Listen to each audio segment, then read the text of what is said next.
আসসালামু আলাইকুম সম্মানিত দর্শক। হাসি বের হয়ে গেছে, কারণ হচ্ছে এই যে যেটাকে বলা হয় মিনি কক্সবাজার। বলেন কি? আসলে যারা কক্সবাজার জাননি তাদের কাছে এটা আসলে কক্সবাজারের চেয়ে বড় কিছু। এই যে দেখতে পাচ্ছেন এখানে, এই যে একটু নিচে গিয়ে দেখাই, এই যে দেখেন अच्छा এখানে সবাই টায়ার নিয়ে কক্সবাজারের মতো তারা ফিল নেওয়ার চেষ্টা করতেছে। ठीक है। অসাধারণ একটা দৃশ্য। যদি কখনো নাটোর আসেন অবশ্যই এই জায়গাটা ঘুরে যাবেন। যারা কক্সবাজার যাননি তাদের জন্য বিশেষ করে কক্সবাজারের ফিলটা বলেন কি? অনুভব করার জন্য হলেও এখানে একবার আসা উচিত। দেখতে থাকুন সম্মানিত দর্শক।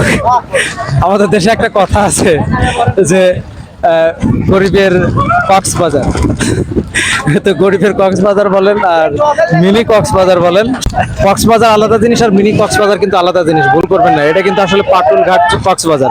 আপনি কি মনে করতেছেন এখানকার দৃশ্য দেখে, কি মনে হচ্ছে? হ্যাঁ, মনে হচ্ছিল যে আসলে মিনি কক্সবাজারে, বলেন কারণ কি? এখানে আসলে সেটা বোঝা যাচ্ছে এই যে কত আনন্দ করে তারা গোসল করতেছে। আর সাবজেক্টে বললেন আসলে সত্যি মিনি কক্সবাজার আমাদের পাটুল ঘাটে আমরা আসলে সেই অনুভূতিটা আমরা নিতে পারবো, সেই ফিলটা আমরা নিতে পারবো। তবে So, কক্সবাজার আপনি আপনারা- কি খেয়াল হ্যাঁ। করছেন কি এখানকার পানি কিন্তু কক্সবাজারের মতোই কিন্তু মানে একদম পরিষ্কার, তবে শুধু স্বাদটা কিন্তু ভিন্ন। এটা কিন্তু মিঠা পানি। হ্যাঁ হ্যাঁ, এটা মিঠা পানি।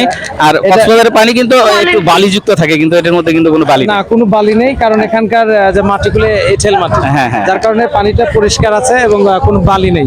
সব মিলে কিন্তু অসাধারণ একটা তো অনেক ভালো লাগছে আমার কাছে, অনেক ভালো আমি লাগছে। যেটা মনে করি যে যারা কক্সবাজার যেতে পারেন না, বলেন ডোন্ট কি? মাইন্ড, তারা কিন্তু আসলে দুধের স্বাদ ঘোলে মেটাতে হলেও এখানে কিন্তু আসা উচিত।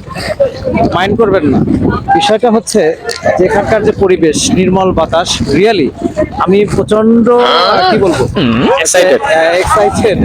আসলে যদি প্রতিদিন এইরকম জায়গায় আসতে পারতাম, আমাদের হার্টের অসুখটা যাদের আছে তাদের হার্টের অসুখটা সেরে যেত। এত সুন্দর নির্মল বাতাস, আমি মুগ্ধ। সত্যি কথা, আপনার কেমন লাগছে? হ্যাঁ, অনেক অনেক ভালো লাগতেছে আসলে এই জায়গায় আসলে।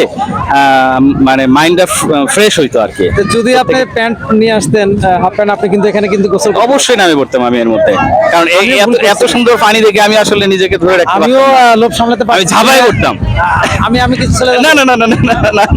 উনি না ফেলে কিন্তু আমি না, নেমে না, যেতাম, দরকার কারণ নেই। এত বেশি এক্সাইটেড আমি আপনাদের বোঝাতে পারবো না।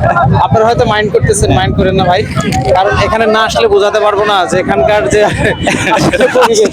এই যে দেখেন, এই যে দেখেন লুঙ্গি এদিকে পরে একটু কি দেখেন, অবস্থা? ক্যামেরাম্যান ভাই হ্যাঁ, এদিকে একটু দেখান। উল্টে পড়ে পরিবেশটা দেখেন, অসাধারণ একটি পরিবেশ। অনেক অনেক ভালো লাগছে। কি বলবো যে এখানে সবাই শিশু সুলভ হয়ে গেছে, অনেক বয়সী মানুষও আছে, তারা কিন্তু এটা খুব এনজয় Enjoy করতেছে। করতেছে।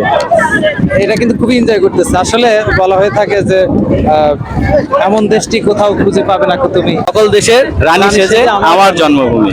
আসলে আমাদের দেশের ভেতরেই যে কত কিছু আছে, আমাদের কিন্তু সিঙ্গাপুর লাগবে না ভাই, যদি ঠিকমতো আমরা আমাদের এগুলোকে সংরক্ষণ করতে পারি, এগুলোকে যদি সঠিক ব্যবস্থাপনায় আনতে পারি, আমার বিশ্বাস যে আমাদের দেশই সিঙ্গাপুর। দেশি সিঙ্গাপুরে শুধু না, অর্থনৈতিকভাবে কিন্তু আমরা ডেভেলপ করতে, আমাদের কিন্তু বাইরে যেতে হবে। তো সব মিলিয়ে যে কথা বলছিলাম, আপনারা হয়তো বিরক্ত হচ্ছেন। বিরক্ত হয়ে লাভ নাই, কারণ হচ্ছে আমরা অনেক কষ্ট করে আসছি ভাই আপনাদেরকে এখানকার ফিল্ডটা দেওয়ার জন্য। না, আপনি কি বলেন? ইয়েস ইয়েস, হ্যাঁ অবশ্যই এই ফিল্ডটা দেওয়ার জন্যই। তো আমরা কথা বলবোই ভাই, আপনি একটু কষ্ট করে শোনেন আর দেখেন।